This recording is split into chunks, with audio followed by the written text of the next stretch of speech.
Okay, good evening, everyone who are uh, in Southeast Asia, and then good morning to my students in United States.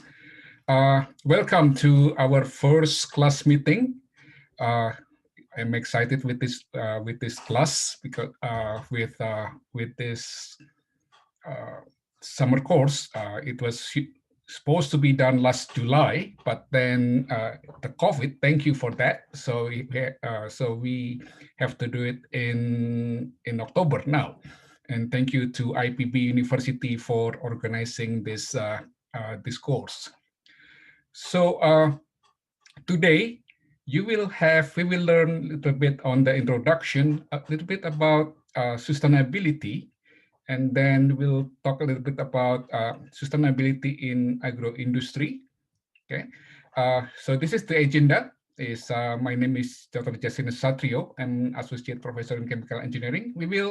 I will open our course with a discussion a little bit on the thinking about sustainability. After that, and then we will watch a video it is a YouTube video. It is talk a little bit. The video will share a bit about the industrial and versus sustainable agriculture. So based on this video, there'll be your first assignment. That will be as to start. It will be a take-home assignment, but then to start, we will have we will go to break rooms for each team, so that use the time to get to know each other. Also discuss about the video. After that is Dr. Yaya Rukayadi, my colleagues at the University of Putra Malaysia. He will discuss and present a little bit about some examples of the plants that can be used for value-added products. So he will specifically will talk about the potential of the medicinal plants for the development of sustainable agro-industrial products. Okay, so if you have any question during the talk, you can write it in your chat. Also, you can also raise your hands and then see if you have and then you can bring up the questions. Okay. Before we start, any question, any comments so far?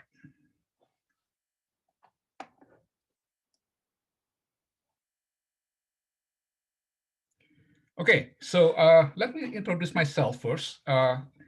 As I said, my name is Justinus Satrio. I'm Associate Professor of Chemical Engineering.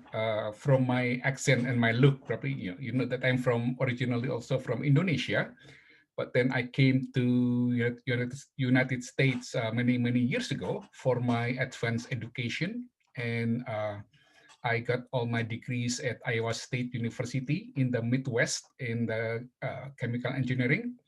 And my field of study is more into catalysis and also in the development of bio-renewable materials. Okay, so I've been at Villanova since 2010, so this has been 10 years at Villanova. And this is a picture of my students. I had several grad students and then also undergraduate students working in my research lab.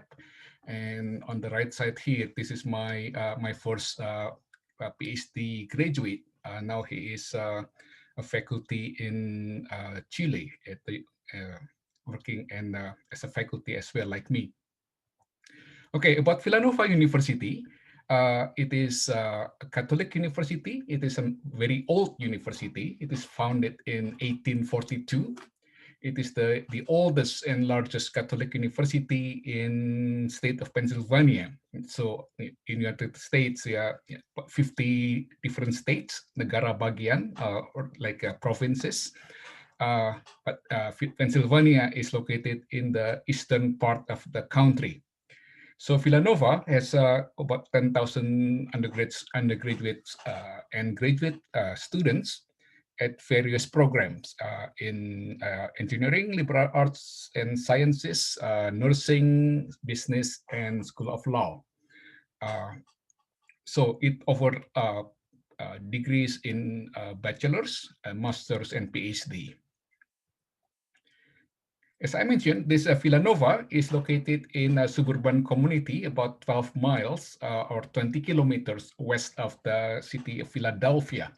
So Philadelphia is the sixth, it used to be the fifth largest city, but now it's the sixth largest city in the country. It is very unique because Philadelphia is the first capital of the United States. So if you heard about the Liberty Bells and then all those, it is located in Philadelphia.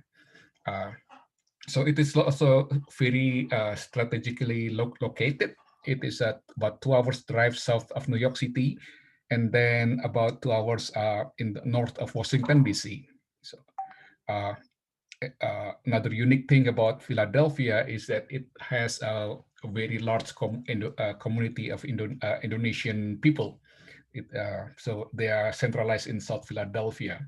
So if you go to visit Villanova, and then if you enjoy Indonesian food, Malaysian food, or or Thai food, and you will not liking of those food.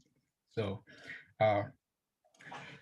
about my research, I've been on the research area in the past maybe about 15 years. I've been working specifically on the utilization of biomass as a feedstock for the production of bio-based products. So the biomass that I'm focusing on is mostly about waste from agricultural crops, residues, from lately I work on the municipal solid waste, and then to make products I started with biofuels, but also now I'm working on other materials, for example, biochar. So if any one of you will be interested to learn more about Villanova University and then about my research, you are welcome to contact me, and I will be very happy to talk with you. Okay, so let's start with this very general topic that is about sustainable development. So this course is about sustainable agroindustry. But then when we talk about sustainable, we cannot just focus on the one part about the with the agriculture, for example, only focus on the plants. So we have to see it from bigger perspectives, like what is Dr. Emilio at the opening of our course. He brought up a very clear idea that a sustainable development, it is not a uh, one way issue. It has to be seen for various perspectives. So let's start with sustainability. So sustainability is there are many definition about sustainability, but then what we use in the term of sustainability related to our societies, our lives, is what is the definition that was made in the United Nations in 1987. It is based on the prepared by a commission that's called a Brundtland Commission. Brundtland is this is the lady. She was Prime Minister of Norway before that. So sustainability is meeting the needs of present generation without compromising the ability of the future generation to meet their needs. Okay, so the question is that that is the state. Sustainability is a state, kind of a condition, meeting the needs of the present generation without compromising the ability of future generation. So when we talk about sustainable development, it is the how. Okay, so how we can reach sustainability. Okay, so when we talk about sustainable development, we talk about the effort, the actions on how to meet the needs of the present generation without compromising the ability of future generation. So the difference, in my opinion, is between if you are asked about, okay, what is sustainability? What is sustainable development? Sustainability is the state, the condition, and then sustainable development is the actions, the how part. Okay. So when we talk about sustainability, is we need to know what are the tenets or the components of sustainability. So is sustainability, there are three components uh, of, in that involve in sustainability and sustainable development. So this is called the triple bottom line. Okay, so what are those tenets? This is society, economy, and environment. So how is the relations between those three?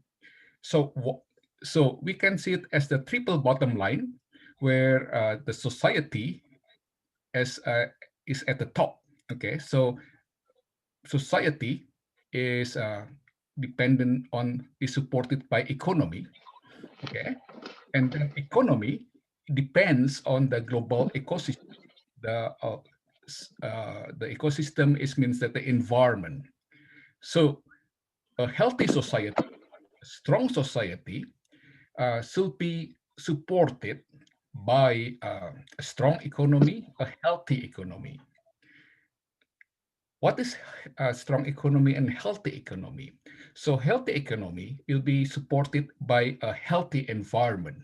Okay, so environment is the legs, kind of the foundation for a healthy society and a healthy economy. Okay,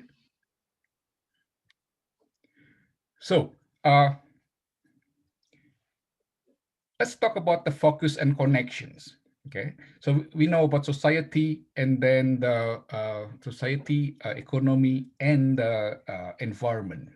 So on the left side here is the focus. Okay, we can talk about the about society will be a socio-centric concerns.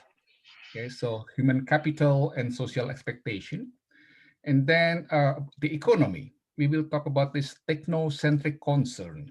Okay, and then the environment. So we will talk about the ecosystem. Will be about ecocentric concerns.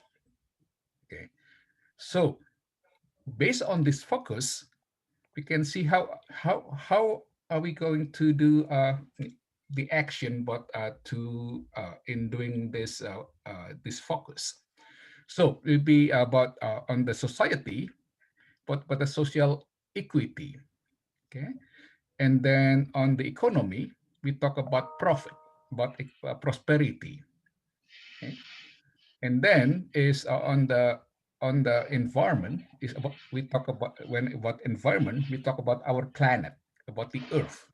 Okay, so we talk about this environmental stewardship. Okay, let's do a discussion a bit on this.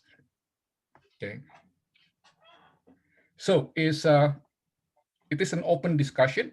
Okay, and please bring up your you can speak up and also or you can type it in the chat. Okay, so the questions: what are ecocentric, technocentric, and sociocentric concerns? And then what are some examples? Okay, so I forgot to complete this. So what are the challenges for if we just only focus on the ecocentric concerns and then sociocentric concern and then technocentric concern? Okay, think a little bit about that, and then let's talk.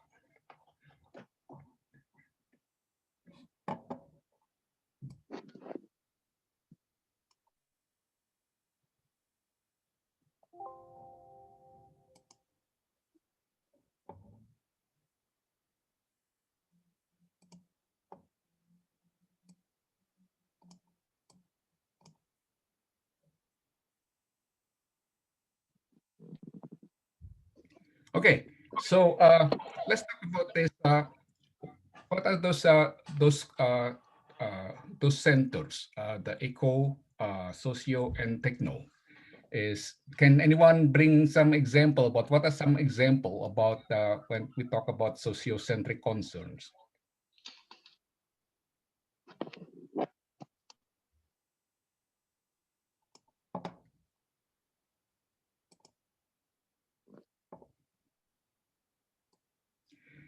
Anyone? Would a sociocentric concern be like a political movement or something like that, where people are fighting for their rights? Okay, so very good. It's about this related to the political. Okay, so when people are concerned about their rights, so yeah, the rights, and then a lot of rights, right? So it's about the human rights, and there'll be tons of them. That. So what else? Very good. Hi, hi. Yeah.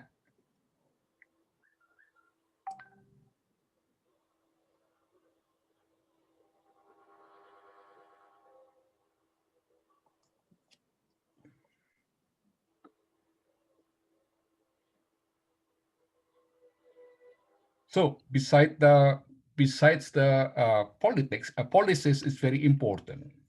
So when we talk about sociocentrics, and then socio means that we focus on the society. Okay, so what will be that some of the focus that we need to have a healthy society?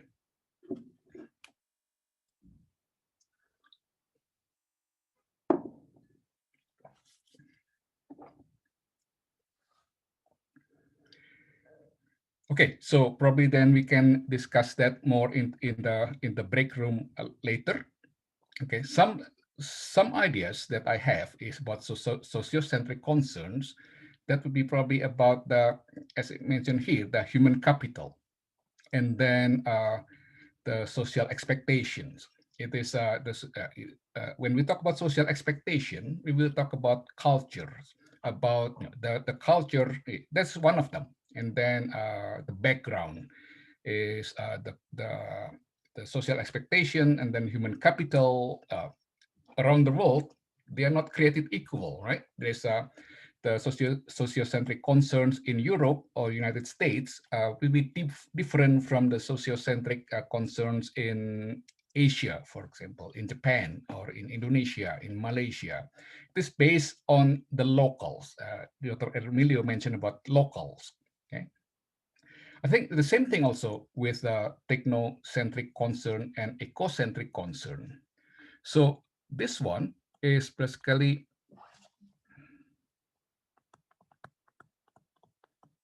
focused on locals, so regions. So it can be in the Indonesia, and then we can create the universal human rights, but then those kind of becoming can be an umbrella, but then the how it is implemented in Asia, in United States, in Europe, they are different on that by local. The same thing with technocentric concerns. We talk about technologies, we talk about economy. So that will be based on what what do the locals have? What are, for example, that in tropical countries like Indonesia or Malaysia, Thailand, we have a lot of this tropical tropical plants to talk about agriculture. So the agriculture in the way we do it, and then the plants that we grow will be unique for for the local in the tropical countries. It will be totally different from the agriculture in the United States, for example.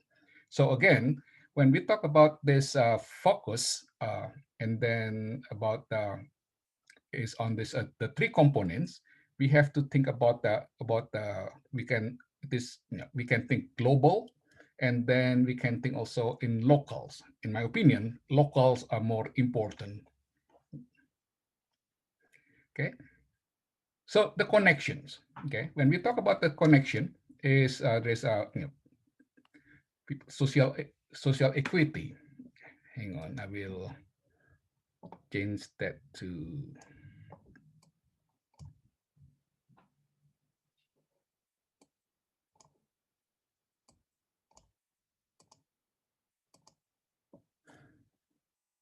okay. So we talk about this people social equity and the connections with the profit, with the economy, is that everybody should have a chance to enjoy the profit and economic prosperity. And again, when we talk about this social equity, it's about the economy. Of course, then it will be on based on the localities, based on the regions, the culture. And then, so we talk about this equitable between the relation between people and then the economy, equal opportunities on that to enjoy the profit and economy prosperity. The relation between the profit, the economy and the planet is that it about viability, uh, viability. Okay, I cannot talk today. Sorry, but being viable. Okay, so is to reach to get economic prosperity. The question is that it has to be supported by a healthy planet. So it is a two-way street because then a strong economic prosperity we will enable us to provide more environmental stewardship. Okay, so is when the environment is healthy, we can get the environment can provide a viable resources for the society, for the people to build their economic prosperity. So it is a two-way street. Okay. I think the same thing also with about equitable. Okay, so when we think about profit, about economic prosperity, uh, a strong economy will give opportunities for the societies, for the country, for the regions to grow, and then for to educate the people, to make the people more healthier, and so it is yeah, strong economy give strong people, more able people, okay, and then more able people then will be able to potentially will be able to be more productive, and then will be more able to produce, uh, to participate in the economy activities. Okay, so how about this relationship between people in social equity and the planet, the environment? Okay, so it is talking about ability, the bearable. Okay, so a healthy environment, will be able to help the people to have a good living, a good condition for living, uh, clean air, clean water. Okay, so the planet can support the people. On the other hand, people we are responsible for the health of our planet, right? So we do all those economic prosperity, the activities, but then who are doing that? Those are the people. So in doing that, people also need to have understanding about how to maintain the planets. Okay, so healthy people, educated people will be able to have ability to have the ability to support or to do activities or to programs or have the vision to for the healthy planet. Okay, okay, so that's what I think to be the connection between these three. Okay, so the purpose of sustainable development is, in my opinion, is to enlarge people's choices. Okay, so when people are healthier, when people are more have a more prosperity, people will have more choices in terms of the ability to, for example, the food, choices to have a clean air, and then clean water. Okay, so in principle, these choices can be infinite, but also it can change over time. Okay, so development is to create an enabling environment for people to enjoy long, healthy, and creative lives. Again, oftentimes we think that okay is people see as the people the way of people live in Europe or in America. A lot of people think that okay, that's the standard that I would like to have. Yeah, a lot of this, if you see that in Asia, for example, that's a lot of big cities, you see very strong influence from Western culture. Okay, so is that the goal that we want to have? How about the local culture? How about the locality on that?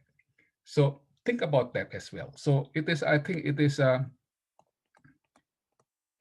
again, it is a local issue. Okay, it can change over time. And for example, that what we experienced this year.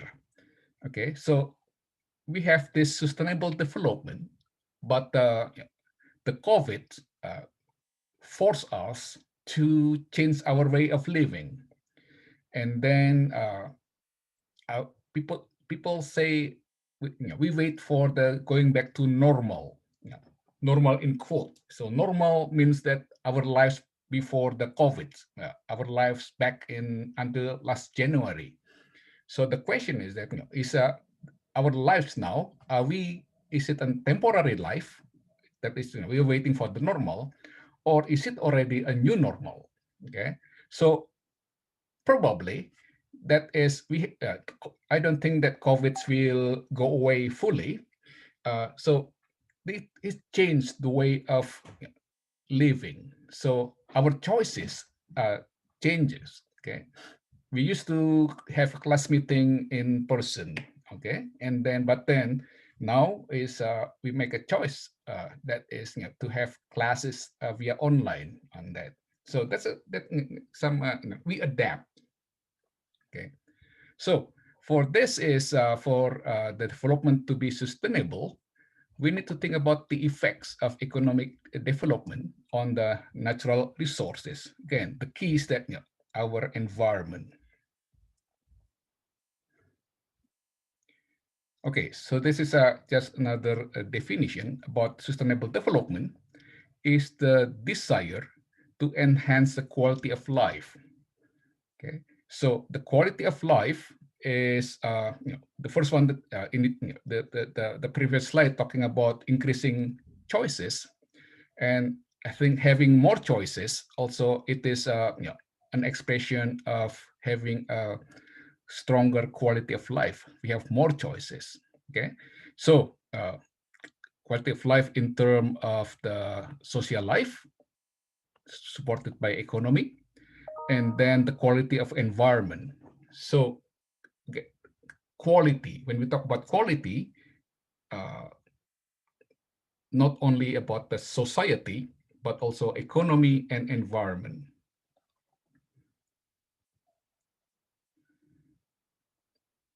One ethical aspect in sustainable development is equity.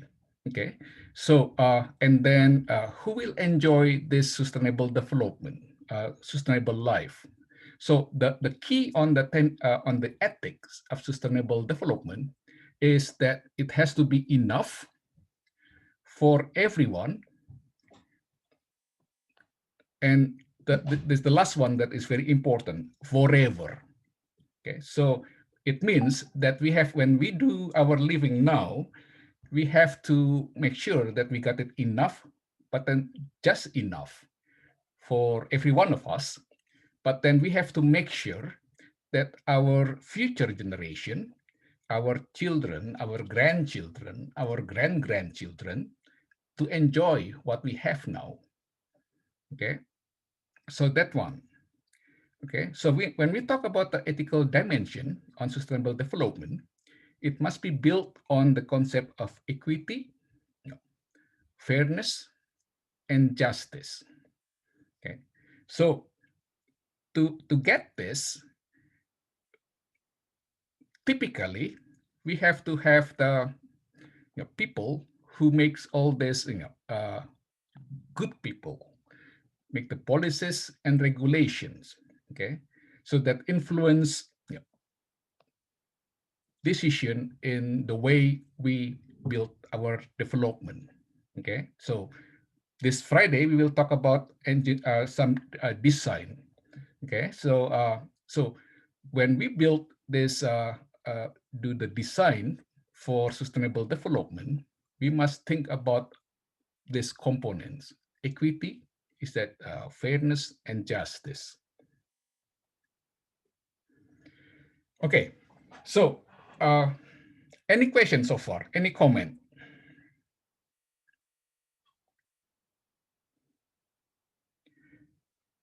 All right. So what are some issues when we talk about sustainable development and talking about sustainability? We can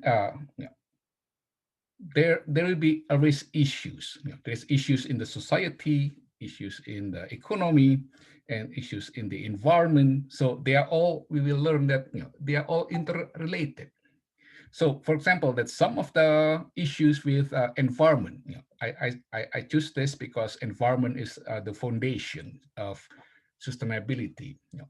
The big one is we talk about climate change, and then big issue is water, clean water.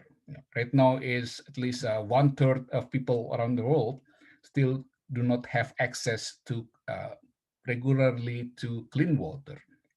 Issues with is our atmosphere, and then this is the quality of soil degradation, and then food supply. So this is where is sustainable agro industry come into picture. About sustainable agro industry, we want to make sure that we have a healthy soil, and then we can the goal is that to provide enough food supply for everyone.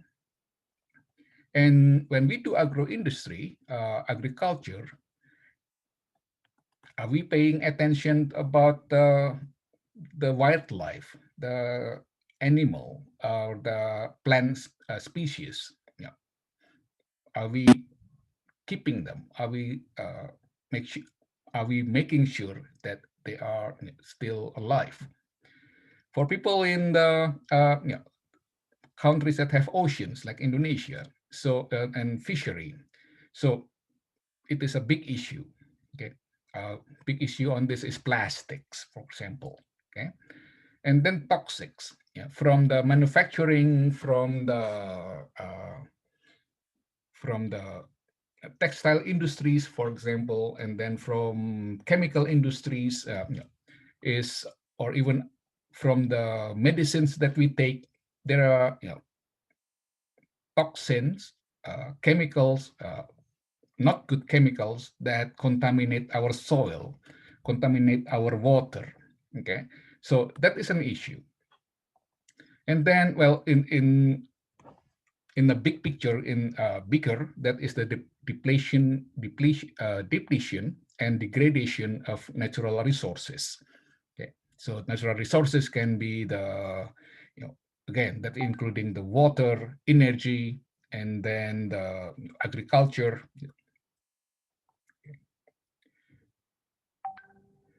Okay, so we talk about the theory about sustainability, about sustainable development. So, but then, as I mentioned about this equities, justice, and then fairness, uh, we need the guidelines for that. Okay, so what are the guidelines towards sustainability? Okay, so is the guidelines first is that we to get this people, healthy economy, healthy planets.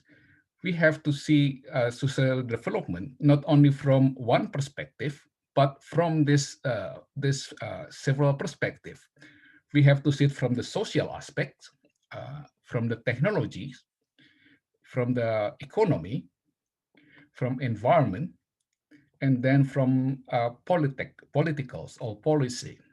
So we cannot just simply focus on the technology. For example, we probably people in engineering, in science, we only focus on that. But then as a science people, as engineering people, we also need to be able to have understanding about the impacts of the society, and then economy, environment, and politics on that. So based on this, the guidelines is we can make a local guidelines, but then as a global effort, we can refer to what is developed by the United Nations. That's on Sustainable Development Goals. Okay, so United Nation has done at least couple initiative on sustainable development. The first one is this Millennium Development Goals that started in early 2000s, and then now it's done in 2015. Okay, so then from there, from 2015, we have now also what is called the Sustainable Development Goals. The goal is that to provide guidelines to reach this. Okay, so what is Sustainable Development Goals? Basically, it is a blueprint. It's the guideline to build the peace and prosperity for the people and the planet. Okay. Remember, not only people, but also the planet now and into the future. So to create this forever portion. Okay. So in the goals, basically, we focus on poverties and deprivations. Ending poverties and deprivation must go hand in hand with strategies to improve the human health and to improve health and education, reduce the inequality, and also to be able to spur economic growth.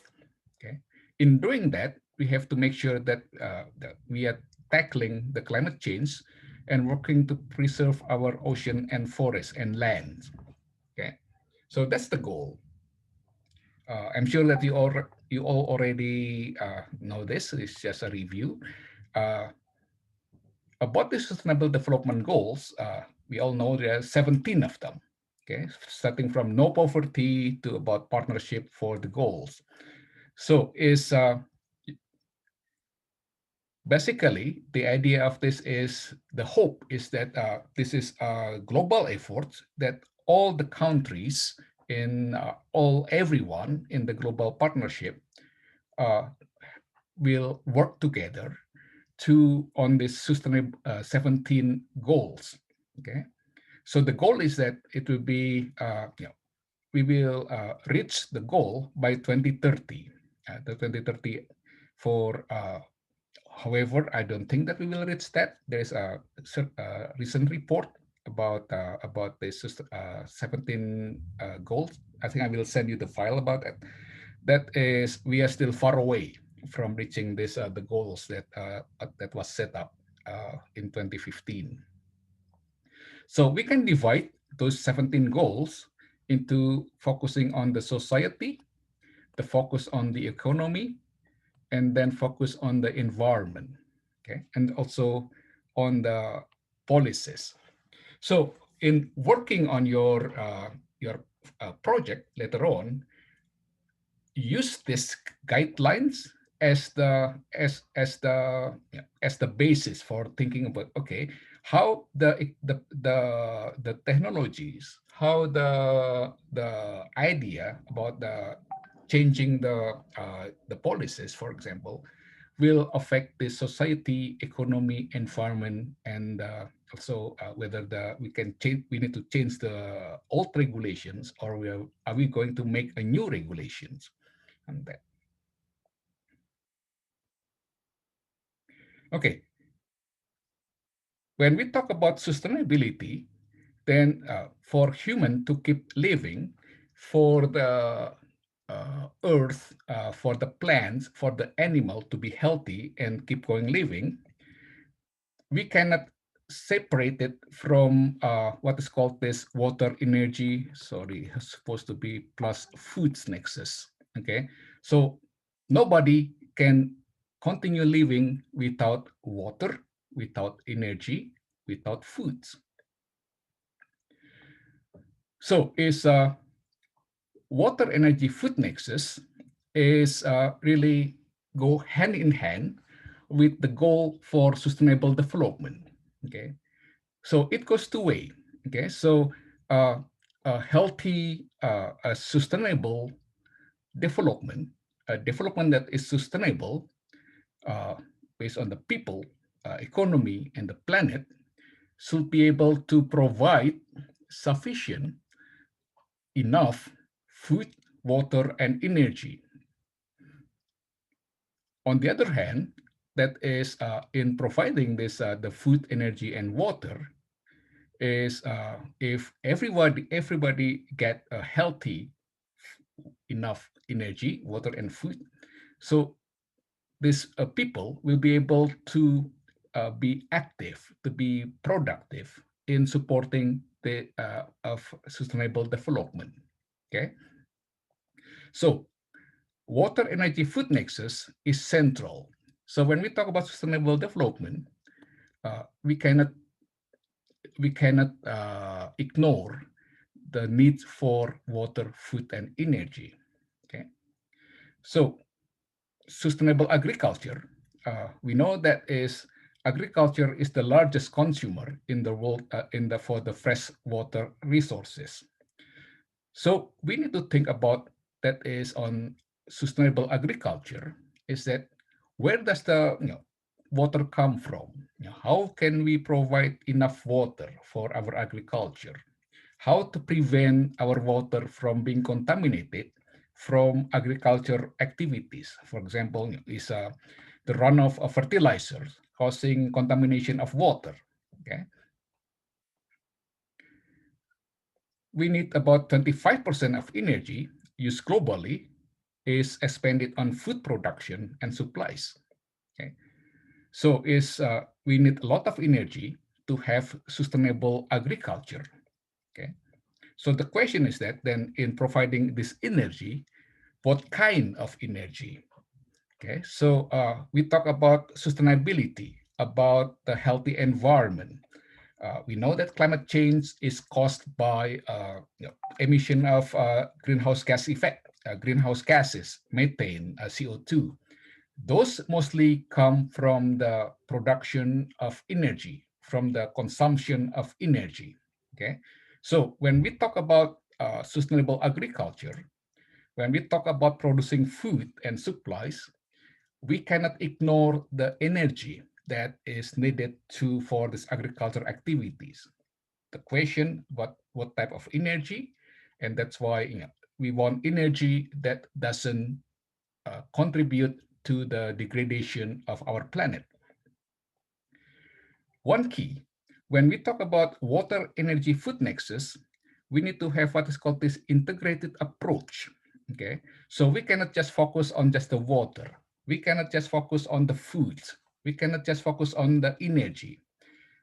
It is there is yes, to reach those the healthy, secure global water and food security and energy, we have to have this the three components: food, water, and energy needs to go hand in hand. Has to be done. Okay.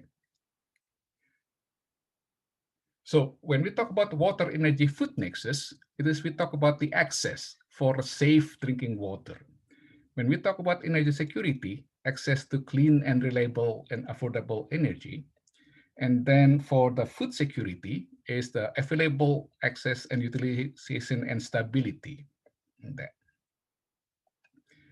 Okay, so there's a discussion, but then probably we don't have time for that. When you go through this with your team, think about this.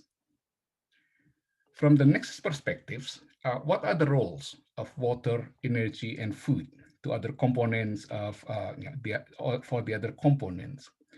What are the main factors that give pressure to the security of water, energy, food nexus?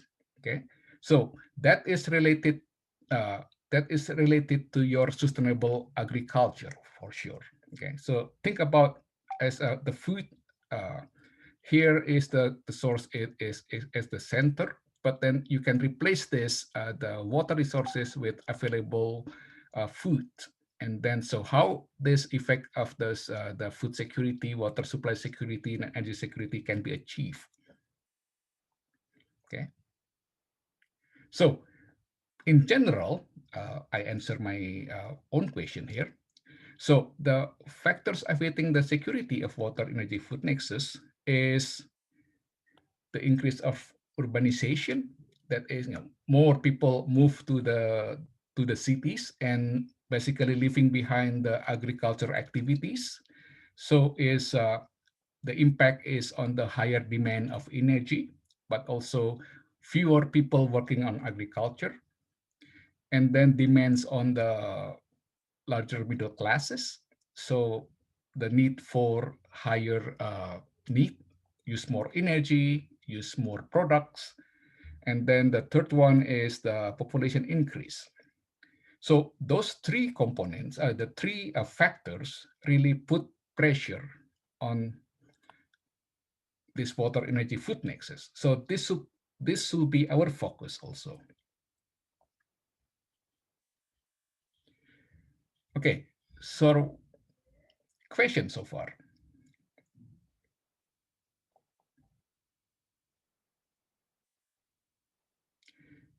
Okay, when we talk about little bit about let's focus on about sustainable on the agricultures and agro industry.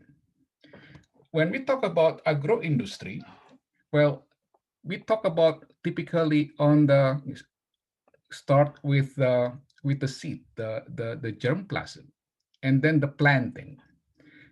In agro industry also involve harvesting, and then from the product that is harvested is need to be transported, and then is need to be stored, and then it needs to be go to into processing. So a healthy, sustainable agro-industry, we cannot just simply focus on the plantation, but also we cannot just simply focus on the processing, but we need to focus also on the what is in between. That is the harvest, transportation, and storage. So that is another component of sustainable agriculture that needs that we need to pay attention for. Okay. So now agriculture also used for not only food but also for bioenergy, and the use of agriculture products as bioenergy put more strain, put more pressure on the all these activities. How can we produce enough food, enough plants, biomass for consumption for food, and then enough biomass for bioenergy. Okay. One key, if one step of the value chain doesn't work, okay, all this, the entire value chains will not work. Okay. So the success of commercialization of, I mentioned this advanced biofuels or commercialization, getting the food, we need to optimize each step of the value chains. Okay, so typically is what is in the middle here, the biomass feedstock and logistics are the bottlenecks. Okay. Okay, so this is basically just what is explained to about that. We get the source of for the agriculture, uh, that is the sun, water, and CO2. We grow plants and produce. To grow plants, we need energy, we need water. Okay, so focus on the process, the plantation, logistic, the processing, And then we produce various products. Maybe on the top here, is I should add foods, bioenergy, biomaterials, biofuels. So when we talk about sustainable agriculture, not only about foods, but also we want to see other opportunities, other what are as other products could be for energy, for chemicals, biomaterials. Professor Yaya will talk a little bit will give some example about all these plants that can be used uh, for uh, for various application, mostly, for example, for chemicals. Okay, you see this. You saw this in Dr. Jordan Elmilio presentation. So when we talk about this development project about sustainable agriculture, again, the steep perspective.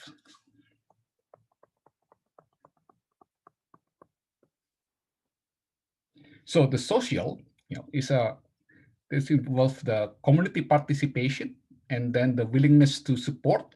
Okay, and then steep the technical, is the implementation, to the development.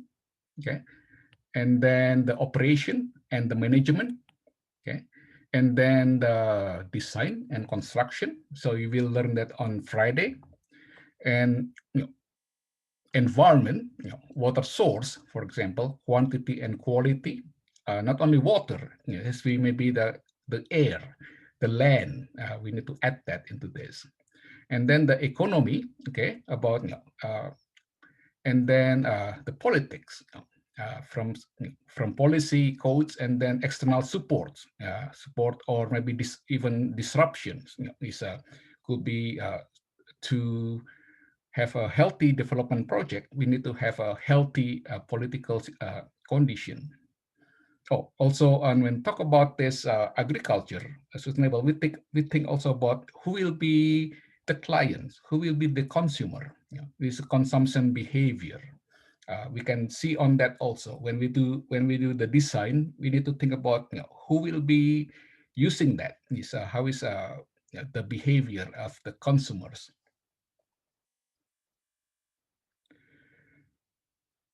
Okay, so same thing is production for harvesting, processing, transportation. Okay, involve this all this logistic. Okay, so we will talk as time progress.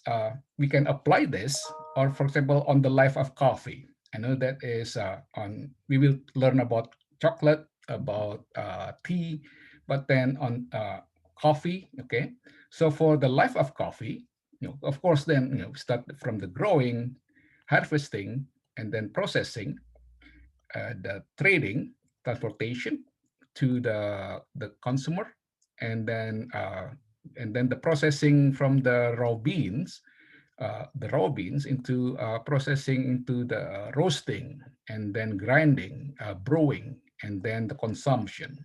So it is a large value chains, a long value chains. One issue with coffee is that is only grow in the tropical. Okay, so in South America, in Central America, part of Africa, and then Indonesia, Malaysia, and then in part of India. So this is the producer, but the biggest consumers are here in Europe, in Northern America.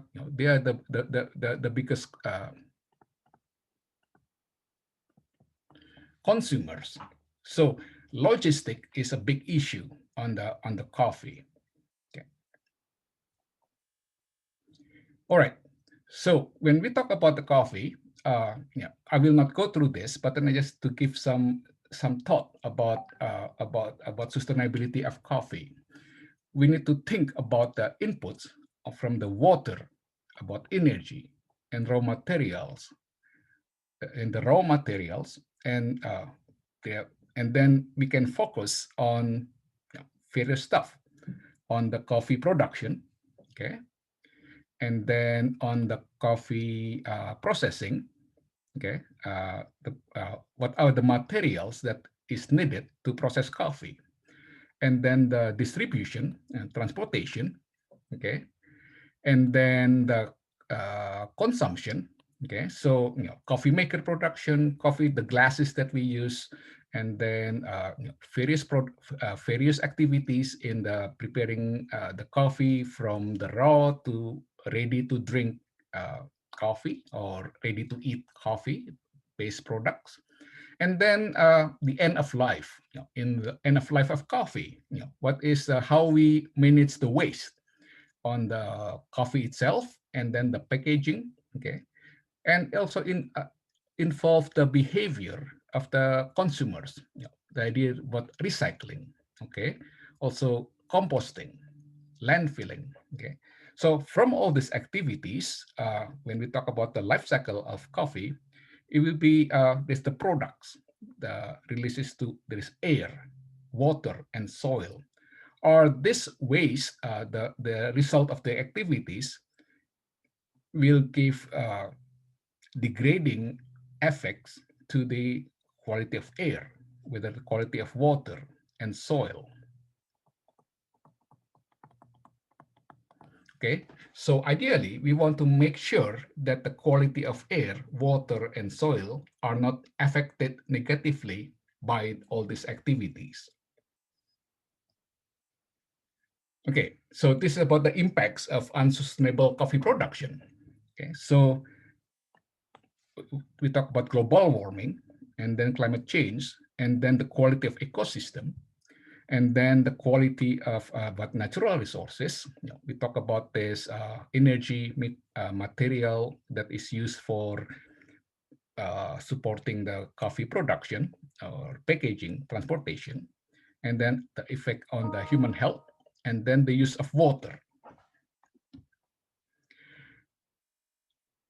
Okay, and for example, that is how to minimize the waste from coffee. Think about the technologies for utilizing the coffee waste into something that is useful.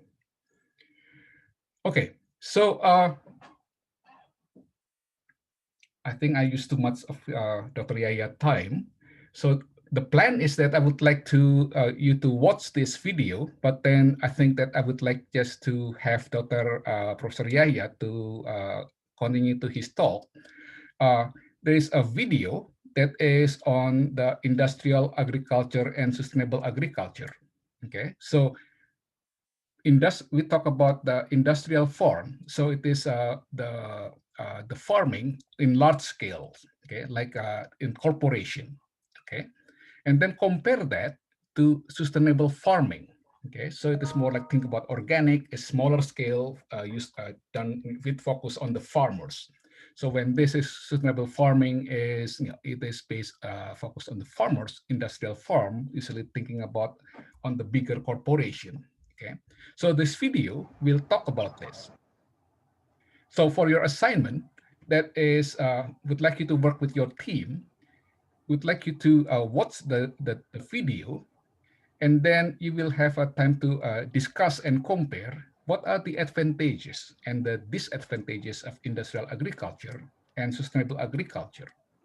See it from the STEEP perspective: social, technical, economy, environment, and policies. And then, so report that. And then the second one that is will be based on the Dr. Professor Yahya talk. We would like you to choose two agricultural products. One is produced at large industrial scale, for example, in the soybean, for example, or rice probably. And then there's a commodity or palm oil. And then the one that is produced as special products, specialty product in small scale, for example, in medicinal plants, essential oil, okay? So choose one, choose two, one each, and then study and report about the plants and the production, okay? All right, so I will not, I don't think we will have time to do to do break room. I'm sorry for taking much time. So I will give the time to Professor Yahya. But before that is, are there any questions that you would like to bring up? Well, Professor Yahya, should we do the discussion after your talk?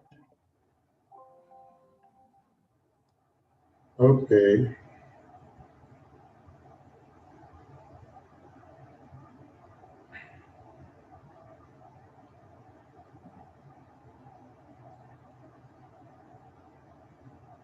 Okay, I will stop share.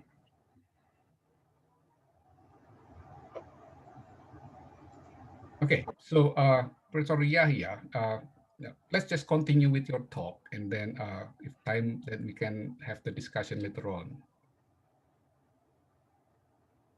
Okay. Wait a minute. I'm looking for my sharing.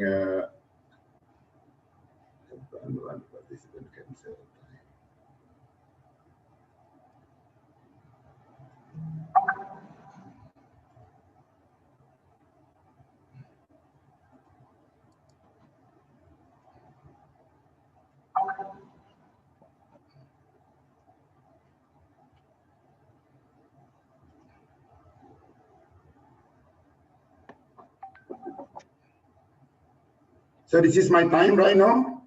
Yes. Okay. Okay. So I sorry, I couldn't find where is my file actually. Sorry. Okay. Google and then share. Okay.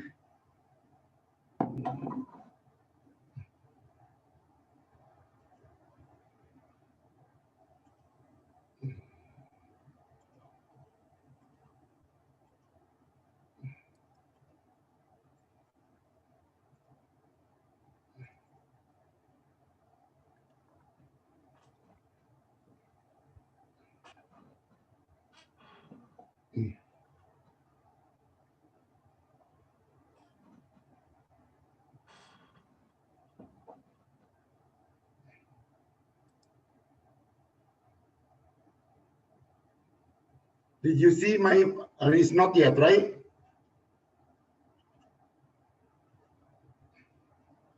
Did you see my presentation? Yes. Yes, we can see it. Yes, we are. Okay, so let's talk. This is my presentation. So Professor Justinus already explained in the basic knowledge about the sustainability agroindustrial, but for me, I'm more to talk in practically. And then that's kind of the one of the product how to develop, for example.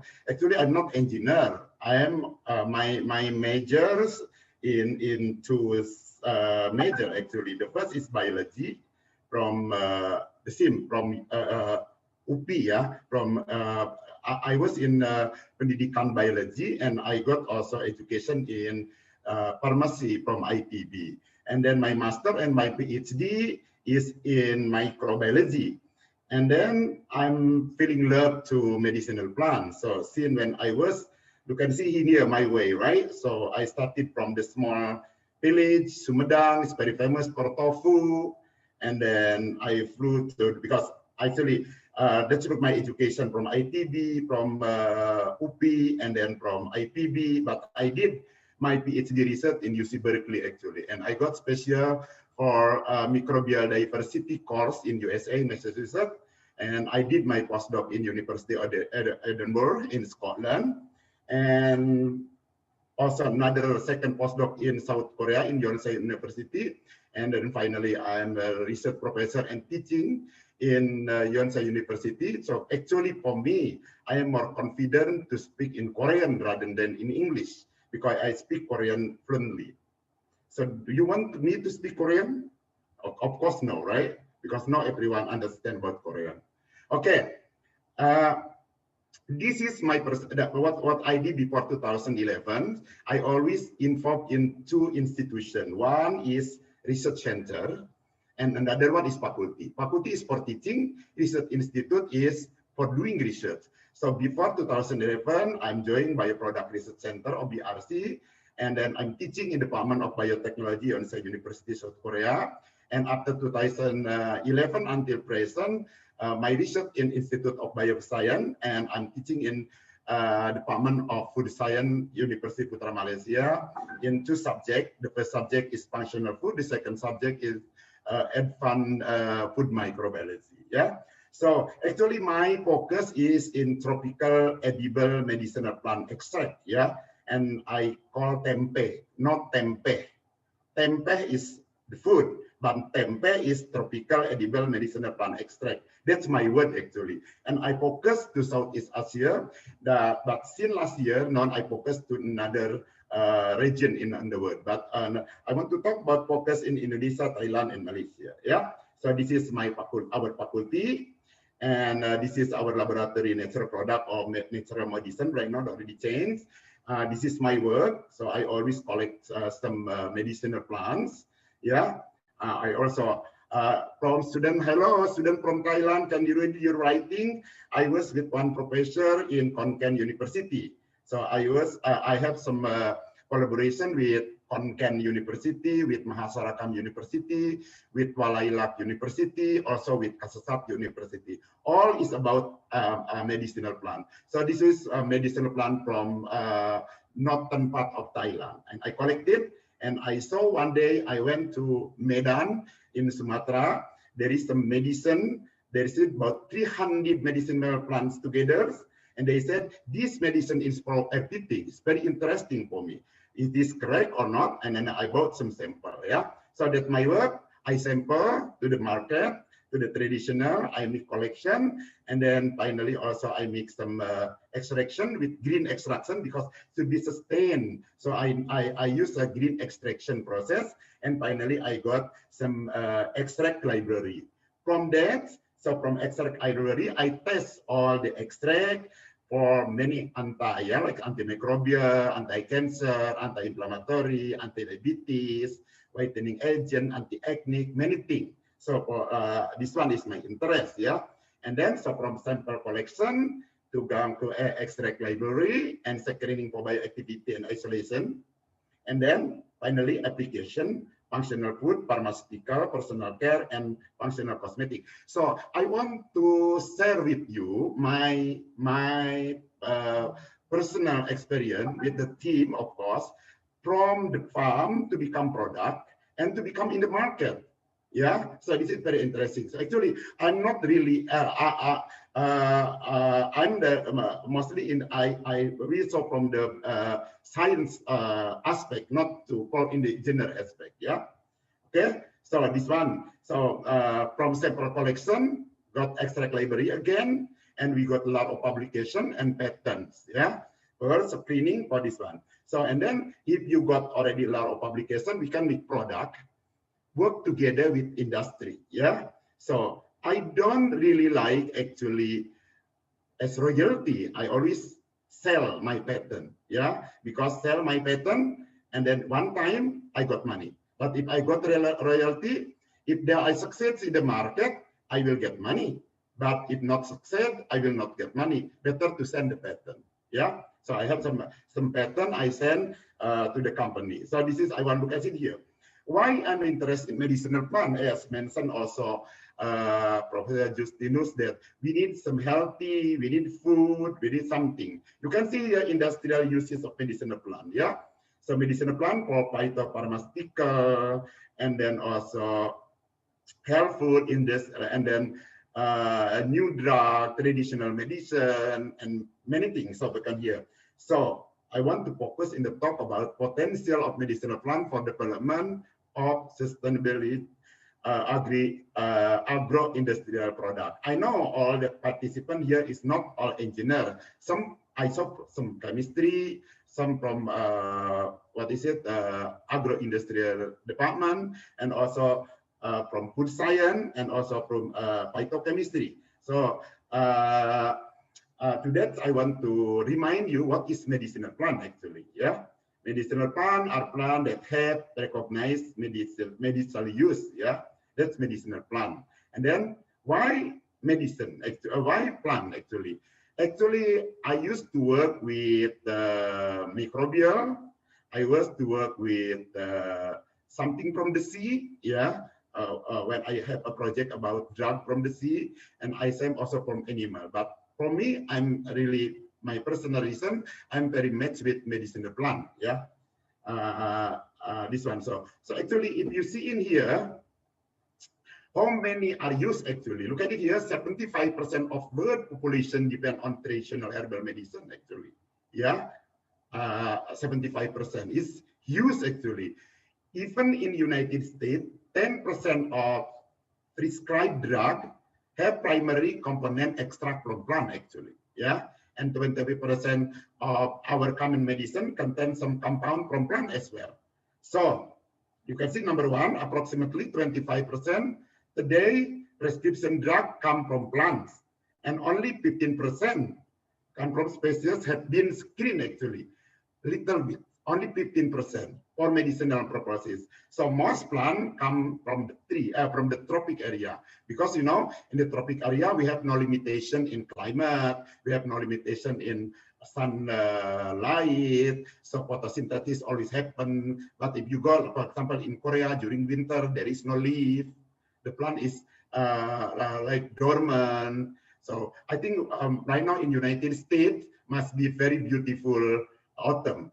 Yeah, so I remember, I think it might be in autumn, so they will falling down of the leaf, but in tropical, leaf always produce all the time. So most medicinal plants come from tropical area. So we see here, I have a lot of medicinal plant in here. Yeah, most medicinal plants have been identified by indigenous people by trial and errors. Yeah, of course, so many people. So that also my study, I go to the Borneo, to Kalimantan, to the jungle, and I meet some people. If you got stomach ache, what do you eat? They said, I eat that plant. And then finally, I collect the sample, I bring to the lab. It is correct or not? If you got something, so this one. If you see here, 50% of 250 plant species I from topic is already mentioned. So at least 10 species in the tropic have not been identified. So this one in the world is approximately about 40,000 species medicinal plants. And in Indonesia itself is about 75%, 30,000 about. Yeah, in Indonesia, they already identified about 7,000. Common use is only 10, registered in FDA of Indonesia, so far just 286. So still a lot of opportunity for you as young generation to develop medicinal plant. Especially now I'm working also with association tropical medicinal plant from aroma plant with USA team also. Yeah. So, but you know, you heard about the poisonous plant, yeah? So poison is danger. So, and then we have to check the toxicity. So Prof Justinus already said, yeah, there is some toxic also in the you have to pick, you have to need to care about the toxicity. So because I have to take care about toxicity, I don't really like to work with poisonous plant. So I really like to work with edible medicinal plant, meaning that medicinal edible can be eaten. Yeah, of course, in development, in the processing, if you already process, you have to test the toxicity whether this one is still toxic or not. Yeah, even it is, for example, from not reported, there is some poison from that plant, but we need to check. But if it is already reported poisonous, I don't really like. That's only my personal interest actually. And then edible medicinal plant will develop to the functional food. Yeah.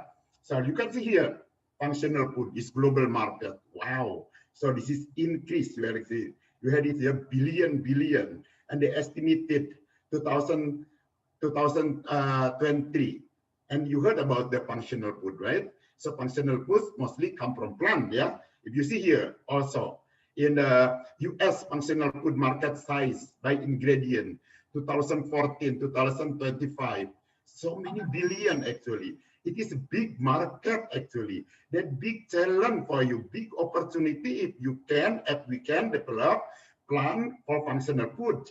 Yeah. So then I will give you some tip and I will give you my experience because I'm already not success, but it's okay lah. I got money a little bit from that one, from Masa Tua, from him. I have already some product in the market. Yeah, if you see here, so Asia Pacific functional food ingredient market also you can see here very high actually. So if you can develop with, of course, with the sustainability manner, so you will get many profit from medicinal plant, because the market right now, even USA, all around the world, is still increase and increase. Yeah, you see here, your global functional food trend and forecast in 2016-2014 global market insight is huge business actually. Yeah, from medicinal plant. Yeah. So okay, here. So functional foods category, for example, conventional food, whole food, garlic, nut, tomato, that's functional food. So meaning functional food, there is function, not basic. Yeah, there is another function. What function is it? This is healthy function. And then modified food, fortified, like iodized salt, and then enriched food, enhanced food, medical food, food for specialists. I took this one from when I was attend the IFT meeting in I forget, it is in America. Yeah. See, you see here, because right now people, because of lifestyle also, they're more concerned about functional food. So we try to find some. It's not only full if you eat, but there is some some effect, health effect. Not only full, but also get health effects. Okay, so this one from I saw some student from chemistry from University Jakarta State University. I forget. Yeah, I saw this is from chemistry. So you already know about phytochemical, right? This is the component in phytochemical. So you can develop as a functional food from the phytochemical. Yeah, that's what I do actually. Yeah. So this is last year. So I also involved in the summer course, and we visit PT Indeso Aroma. Actually, I think the committee in the summer course also, they have planned to visit PT Indeso Aroma, but because of COVID, finally you just saw only from the pictures. So this is the slide I took from the PT Indeso Aroma. So you know, you see in the circle, in the red circle, there is vanillin. Vanillin, yeah, vanillin get aroma of vanilla. Right now it's waffle vanilla, ice cream vanilla, everything vanilla, vanilla, vanilla. It's very nice, but mostly they don't extract one vanilla floniporia from the real vanilla plant, but they extract, they isolate from clove leaf. Yeah, clove leaf. Yeah, clove leaf, they produce something, there's another byproduct. And then with some chemical reaction, finally another product is vanillin. This is huge. So PT Indeso Aroma, they produce a lot of vanillin actually. They sell it. That's another. So I think for chemistry students, they will understand how from clove oil to become vanillin. Yeah. So there is some chemical reaction. Yeah. And then to become this one. So right now, mostly vanillin in the market is not come from extract from vanilla actually. Yeah, they isolated from crop. This one is in this. So unfortunately, you have no time to visit that one because of the COVID, right? If you see here, there is pharma, go to the food, and then if you see here food in general to specific, and then passive to active, you see here. So food is more to prevent, but is pharma is more to control, cure, or induce. Yeah. So you can see the benefit of functional food between pharmaceutical and then food. There is, you can see connection between food and functional food. So now you need to understand when you choose the food, you have to not only the amount, not only the taste, but you have to also to know the function or what is it. Okay. So from medicinal plant product can be produced pharmaceutical, can produce personal care product, that our product, and then functional food product, yeah, like yogurt, like Yakult, this one, Yakult, Tutti, yeah, produced in America, and also from gum, and functional cosmetic. So meaning functional cosmetic is not only to make you more beautiful, but there is another function. Yeah, this one the functional food. There is one developed. Yeah. So for example, I want to introduce a very famous Indonesian medicinal plants. We call temulawak. And actually, I had no planning like this because from graduate student 1991 2000, I was working with Xanthomonas axonopodis campestris. That's the disease in soybean, yeah, the pastel disease. So, and then finally, I mix some genome size macrostricin map. I will really work with molecular at that time, yeah. We make genetic map, and then for me, I don't finally, oh, this is molecular. Now I need to move. And then 2000 from graduate student until present, yeah, I love to become love to Cucurbita santorija. So this one, and in Cucurbita santorija or temulawak or giant ginger, there is some active compound. The active compound is santorizol. So I used to work with Xanthomonas and santorizol. And santo meaning is holy. Very nice meaning, right? Yeah. So Xanthomonas santorizol. So my Facebook is Xanthomonas santorizol.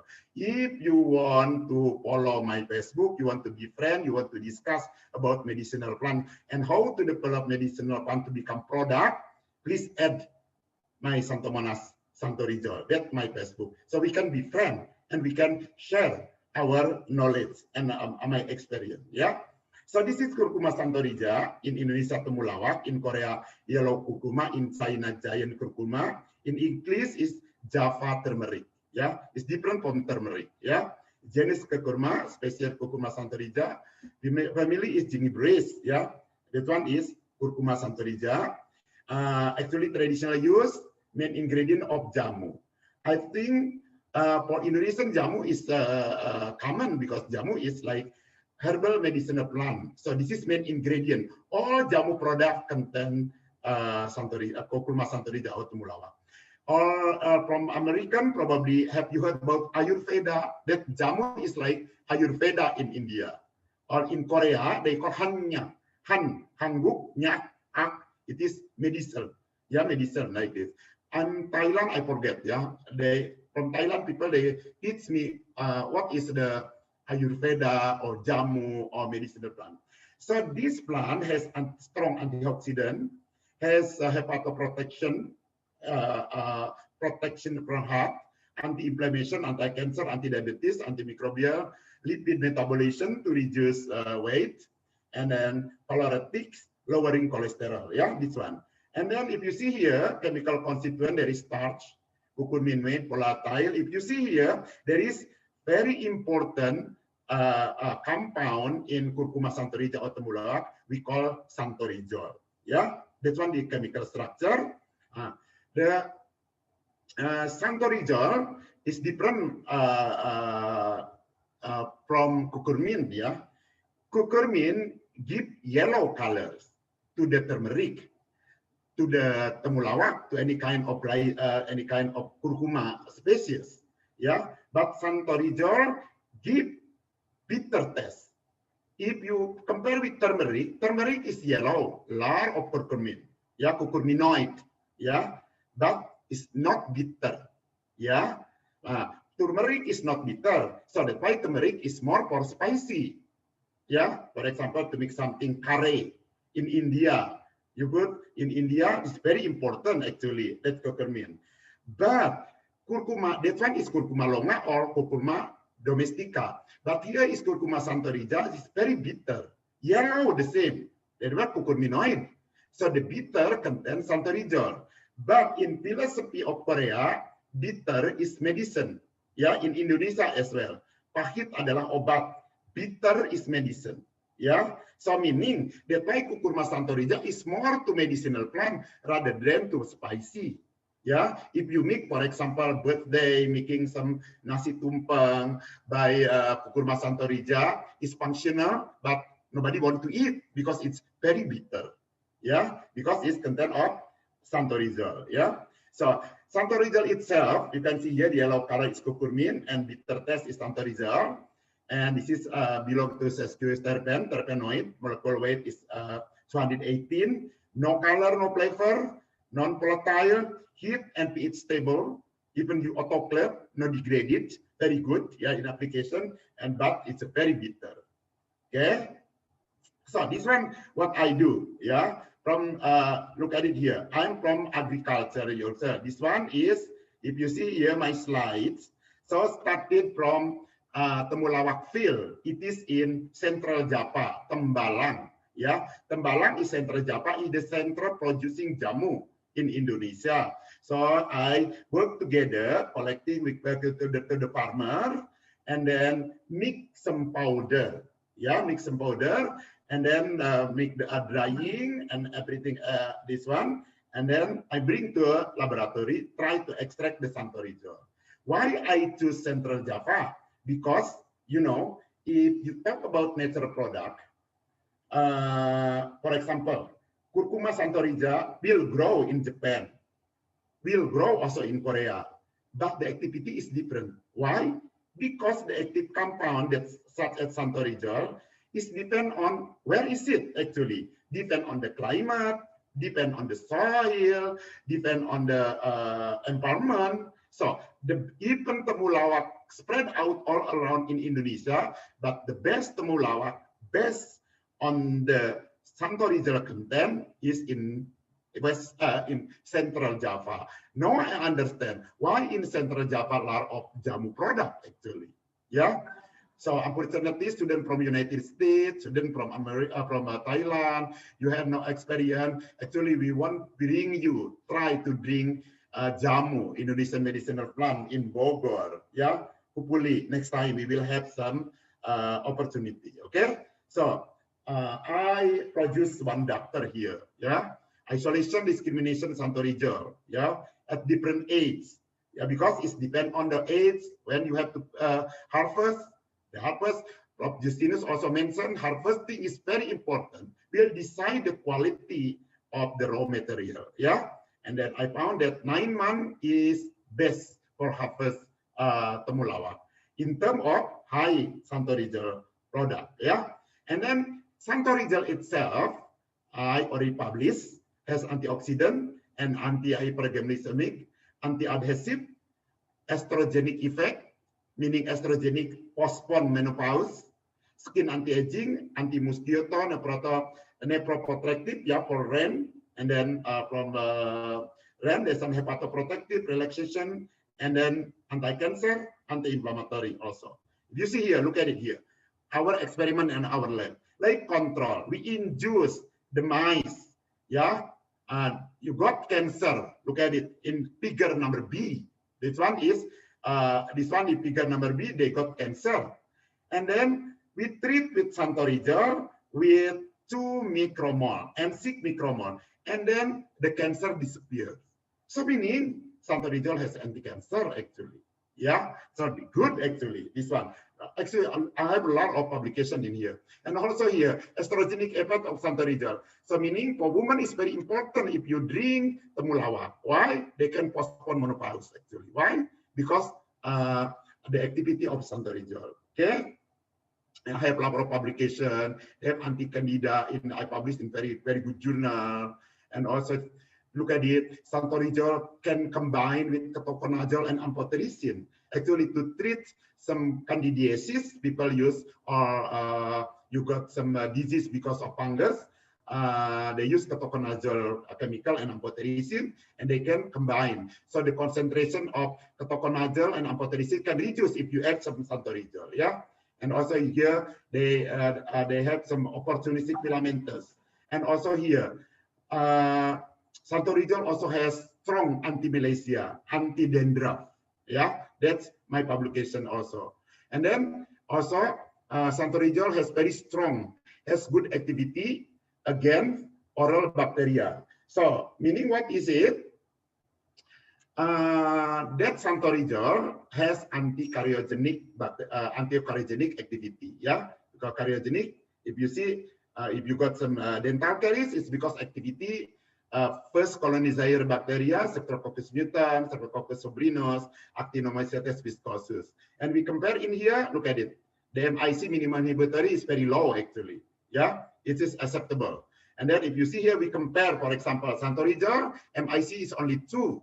But if you still with green tea, 125 is very high.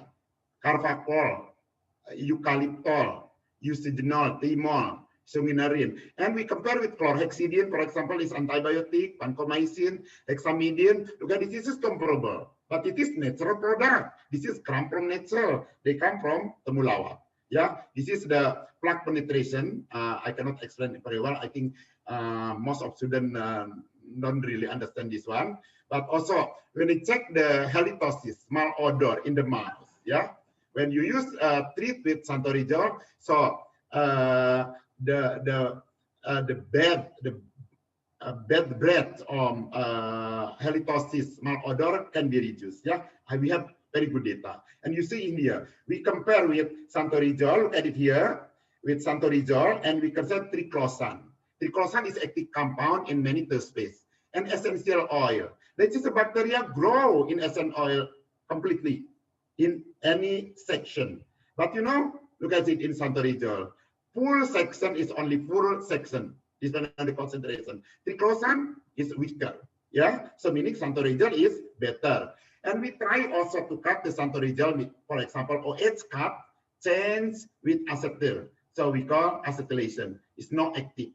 Yeah, and then cut the terpen, change to carvacol. So the efficacy is higher. You can see MHC is very high. So meaning it's not really active. So meaning santorizole, man, right? The good thing for the company like vanilla, vanillin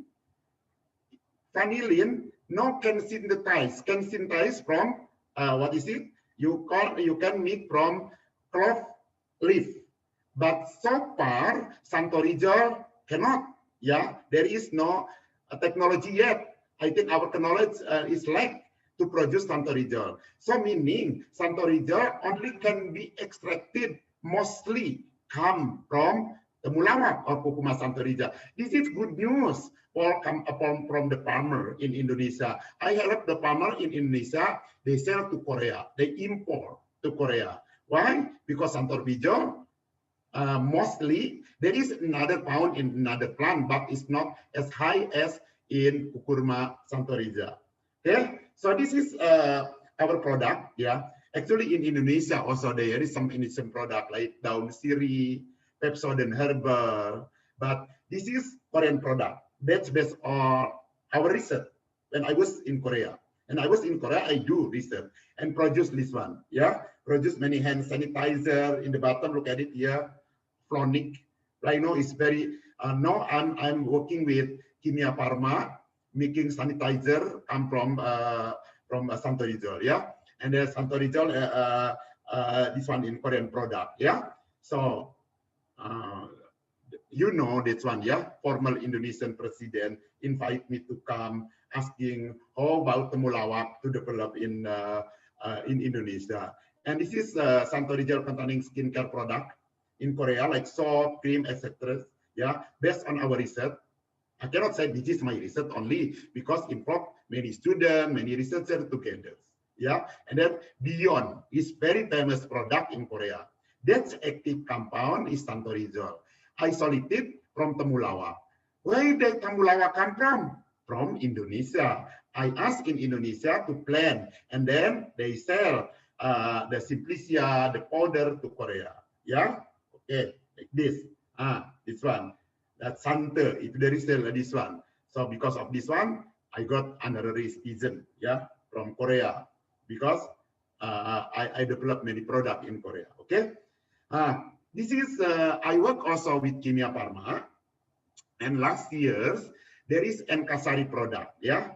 Before they didn't contain of santorizole, but right now Enkasari for mouth rinse, they already to Kimia Pharma product because I was as a consultant in Kimia Pharma and we developed the santorizole.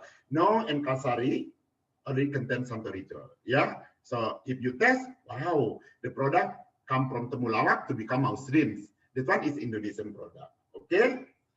So you can see here in temulawak or Cucumis santoriza is very important food and medicinal material in terms of including not only curcuminoid but also santorizole. Temulawak is already indigenous in Indonesia, and the strategy are necessary to find unique function. Yeah, and then the challenge Culture, Sendara, this one for agro-industry people, you need to culture and standardization of temulawak, technology for extraction in Indonesia, because it's very difficult to find, you know, friendly or green technology, yeah, for extraction, industrial application formulation, safety and human clinical tests. And then I suggest at the time to the former president to make national temulawak research. Yeah, icon herbal Nusantara. Yeah, look at it. This is my name in there. They said, oh, look at it. Yaya Rukayadi said this is the icon for herbal Nusantara. Yeah, like this. And then when I present in many places, they will also asking, what is the temulawak mean? Actually, I didn't know what is the temulawak mean. And then I just thinking, oh, temu, bertemu, meeting together. Lawak is comedy. And then pelawak comedian, melawak to me comedy. Comedy temulawak loving, happy, health. So my testimony, if you want to be happy and healthful, please eat or drink temulawak product. Yeah, no, it's very good for Indonesian and from other. Yeah, okay, this one. Another is temu kunci. Yeah, temu kunci, it is very famous in Thailand. Hello, Thailand student, Module University. This is kracai. This one mostly can be found in Thailand. I went to Thailand to collect kracai. Yeah, so why kracai actually? If you see the skin of Thai people is similar with the skin with people from West Java, from orang Sunda. There is a bright skin and also smooth skin. Oh, so in West Java, people also eat kracai, eat temu kunci. Yeah, we call it finger roots. In Thailand also, so this one. Yeah, and when people asking what is temu kunci, I said I don't know. I just my thinking temu kunci, temu together, key together, look like key together, temu kunci. Yeah, but in Thailand this is kracai. Yeah, but in English in English they call finger roots. Yeah, and here, yeah, the finger roots or Chinese key. Look at it, the key look like key together. Yeah, this one they use this. Yeah. This one also, oh, this is stagnant. So this one is very important. This one also, that's why in Java, in Java they eat young in Thailand they eat the rhizome of kracai, but in West Java they eat the young one as the cell. Yeah, and then this is the active compound. And this one is the bioactive compound, and this is our technology to isolate the panduretin A. Yeah, and then we produce a lot of publication like the pigmentation for our laboratory. This one, yeah, and then for all our bioparent for ethnic, for example. So you can see here also that medicine plant also mentioned in the Ramayana story in the Borobudur temple. Yeah. Sometimes we try to find some medicinal plant based on the if you ask him how you can find this plant, so sometimes I read from the legend. Even legend is not always correct, but sometimes correct. Yeah, this one, why is the legend of Sangkuriang? I think everyone know, I mean Indonesian people know the legend Sangkuriang. They keep young and then separated with the son. After several years, the son cannot recognize the mother because the mother is still young. They keep young. Why they keep young? Because they eat temu kunci. They eat finger root. Yeah. When I check the finger roots, they are of anti-aging, anti-wrinkle, and look at it here. Bandung, Sundanese, West Java, Thai people, like here. We back this one. The same. This one is in Mahasarakam. So hello, Thai student. You remember this one, yeah? Is it in Mahasarakam traditional market? I went there to find some this one, yeah, in Thailand. And then we look at it. The pigmentation melanocyte is a panduratin. They produce, yeah. They inhibit pigmentation. And then also the fibroblasts to make this one to become not wrinkle, but to become yeah, tight. Okay, and this one also the matrix very nice. Yeah, if you this one, and I also do I publish in very high level journal antimicrobial agent and chemotherapy in ASM, American Society for Microbiology. Yeah, and I produced also this one, and this is the product we developed in Korea. So this is the product. IOP is also cosmetic product, and Ohui. This is the product. If you go to Korea, you find this one. The active compound is come from temu kunci.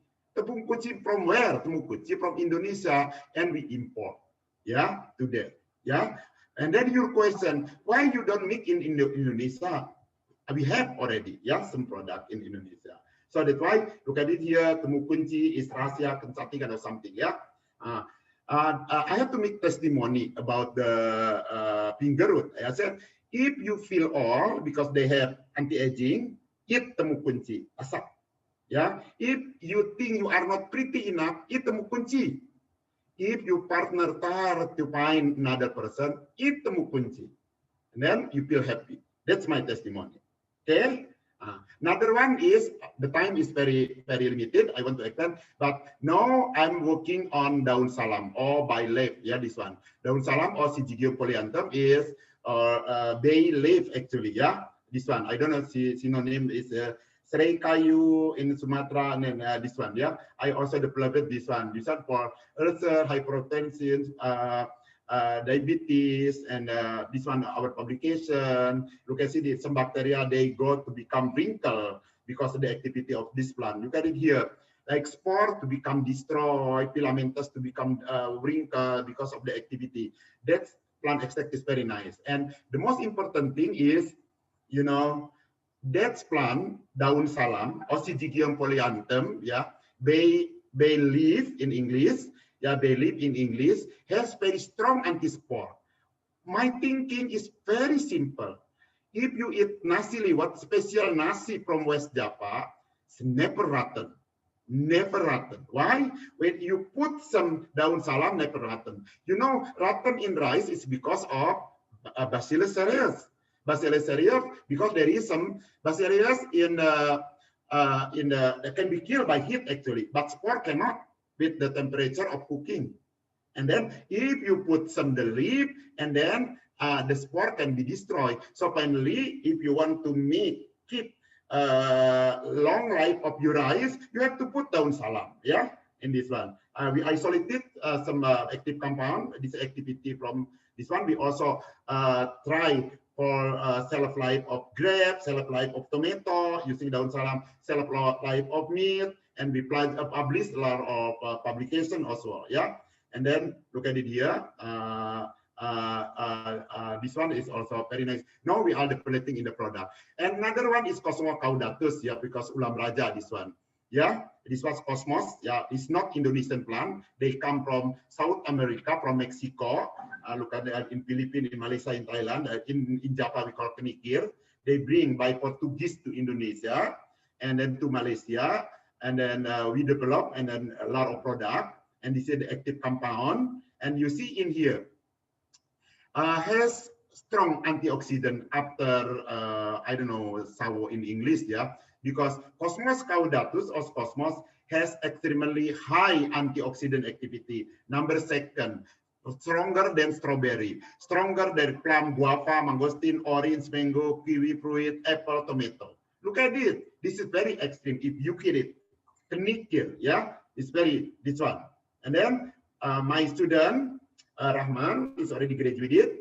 They try to do experiment about the anti-diabetes of this one. And then now we in Malaysia, if you go to Malaysia, we have already product in ice cream, yeah, making ice cream. Not green tea ice cream, but it is kenikir ice cream, yeah. This one we also already launching, yeah.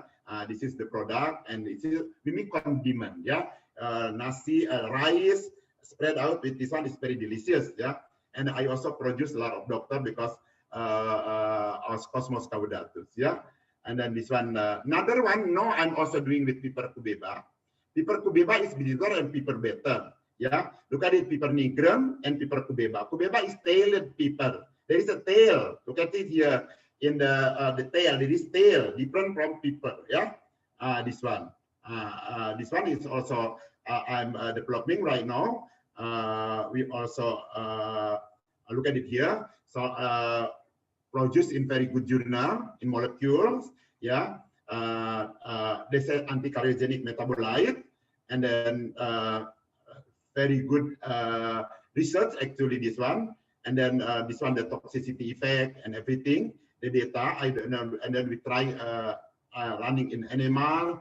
We can define the many metabolites in this plant. And then this one is analyzing, yeah.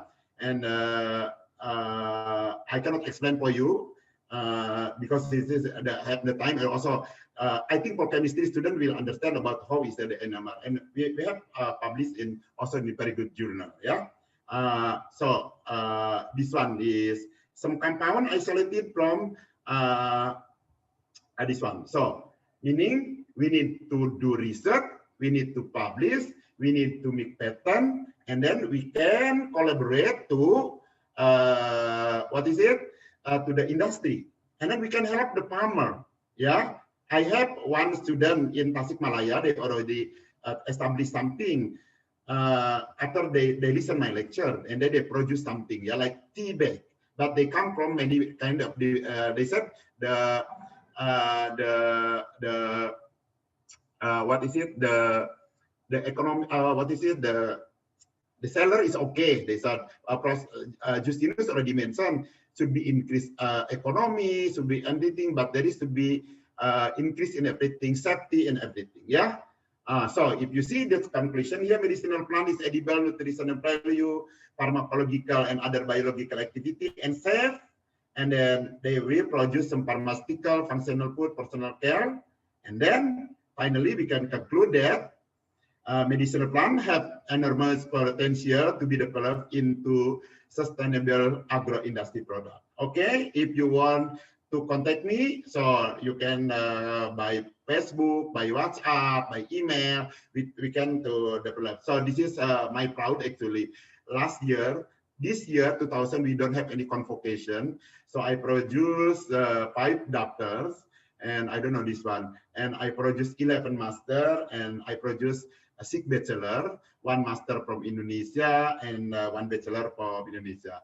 But this year I forget because we postponed convocation to the next year.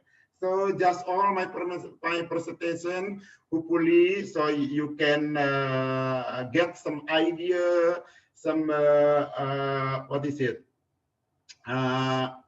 Some idea how to develop your knowledge from agriculture to become a product with sustainability. Okay, thank you very much.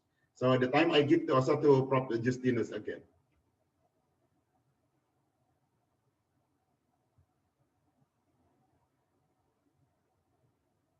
Hello? Any question?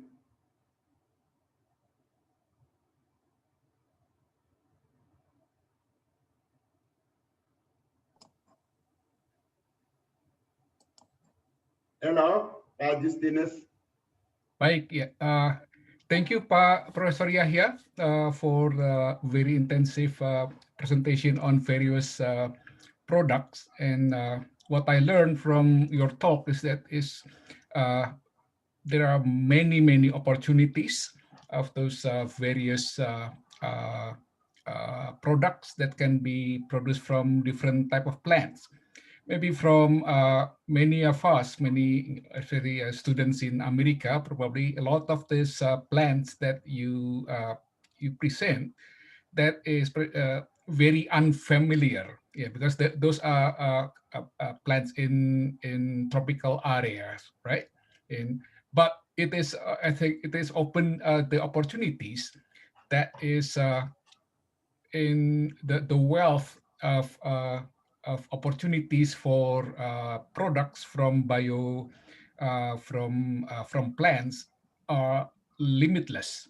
There's a lot of opportunities in Western culture, in America, in Europe, also in Asia, of course, is we take a lot of those medicines that are chemicals, made from chemicals, is synthetic chemicals. But then is plants already create those chemicals naturally, kind of what, and then so the challenge is, how to find the use and then the benefits of this of this of this uh,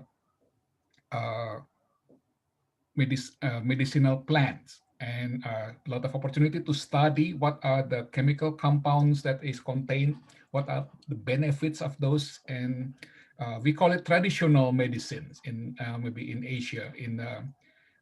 But then there's opportunities for that. There are plants that are simply produced on is produced from only used for the oils or the roots. But the challenge is, I think, how to utilize the plants in sustainable way. So, how to grow in sustainable way, how to let's see, maybe I will share this with you again. Uh,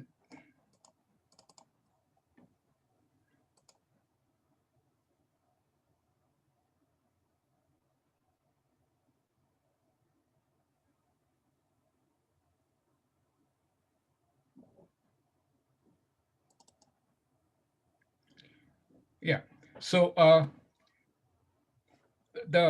the summary of what we learned today is that about to introduce you about sustainability in general, and then we move into the to remember is that about sustainability we need to think about the society, the economy of the environment, and then when thinking about sustainability we need to think about water energy food nexus, about those opportunities and then the challenges, and that is water energy food nexus is could be a course by itself, but then there are a lot of interaction.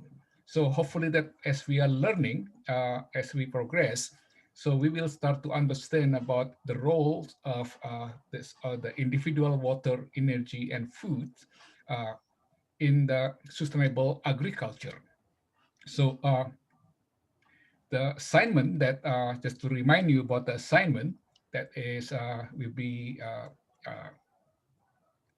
from this class, is that you will watch the videos that's showing you about that's the different challenges, opportunities in industrial for agriculture and sustainable agriculture. Discuss and compare that, and and then report it from the perspective of social, technical, economy, environment, and politics.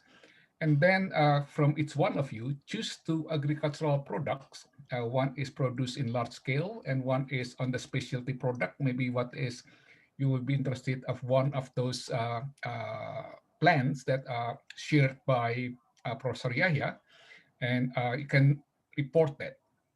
So study and report about the plans and the products. Uh, I should write here probably that this assignment will be submitted per team. Okay, so there will be a contribution from each one of the member of the team, but then the submission will be just one team containing the members of the contribution from each member of the team.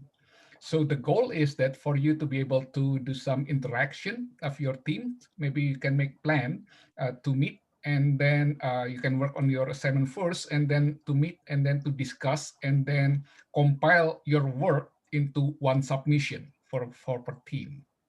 Okay. Uh, we will provide you with for information about that some more. Okay. Before we depart, it's already 11 o'clock. Any question or comments from today's class? We apologize for not being able to provide this time for discussion, but then let's if you have any question, we can answer it now. Probably everyone sleeping. It's a lot of information that we give to them today. I have a question. Yes. Okay. So this is regard of the Professor Yaya statement. You have mentioned some commodities like temulawak, temu kunci, and uh, daun salam. So yeah, as Indonesia, I aware about those commodities benefit. But as you mentioned, most of the countries haven't used the benefit of the commodities because of their lack of the availability in their countries, especially like Europe, America, West country. So my question is, does our farmers, especially the South Asia, has already aware about this and utilize this benefit as export opportunity? Thank you. Yeah, actually, like temu kunci and temulawak is because actually temulawak is indigenous Indonesian plants. They only can be found in Sumatra and Timalukas, and but even right now is already plants in Okinawa and also in India, but the quality is not good. Yeah, the content of Santorijo. So that's why right now is a demand of temulawak is still from Indonesia. Yeah, as I told you, if you work with natural product, is everything is depend on the environment. So lucky because in Japan also grow, but the Santorijo content is very low. So the farmer actually I used to work with the Jamu Ibu or something, yeah. Not Jamu Ibu, Nyonya Menir, but Nyonya Warini is already closed right now. So they import it actually, yeah. And also we imported also temu kunci from West Java. But daun salam, but you know, like temu kunci or kracai, it's little bit. We have any competitor because Thailand they produce, because Thailand always eat kracai. You can ask to your Thailand friend. Every food in Thailand always contain with kracai. But temulawak is not. We don't have any competitor. And then daun salam is many in India. So there is so many competitor actually, but temulawak is not. But no, it's already well known to import. If you have any interest, so I can make connection lah how to help people to export from Indonesia to outside because I have some experience. Is it? Okay, thank you for your answer. All right. I have to go because I have another class in about 5 minutes. Okay. Right. So, Pak Yaya, are you going to stay here a little bit more, or for the students to, if they have questions? Mm-hmm. So you have another class? Yeah, I have another class in 5 minutes. Okay. So I have to. Yeah. So to the students, if you have any questions, please contact me, and then or we can set up maybe another Zoom talk and then to discuss if we have time. Probably I will ask the organizer to have a special session, additional office hours for question and answer about this about the topic today. Okay. Thank you for your attention from my side, and then I hope I will see you again in the future class. Thank you. Okay. See you all. Yeah. Thank you, Pak Jus, Pak Yaya. Thank you. Thank you. Thank you.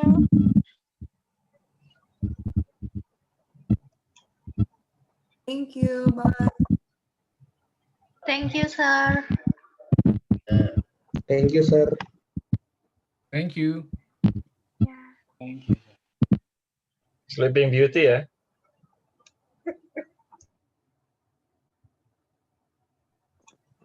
Pak Yaya, hatur nuhun Pak Yaya. Oh, terima kasih. Ini dari siapa ya? Angga, Tayen. Angga, Pak Angga apa kabar? Sarahe Pak, alhamdulillah. Aduh. Mangga teman-teman, sadayana. Oke, Thank terima you very kasih, much. Pak. Oke, thank you. Swadika for Thailand student.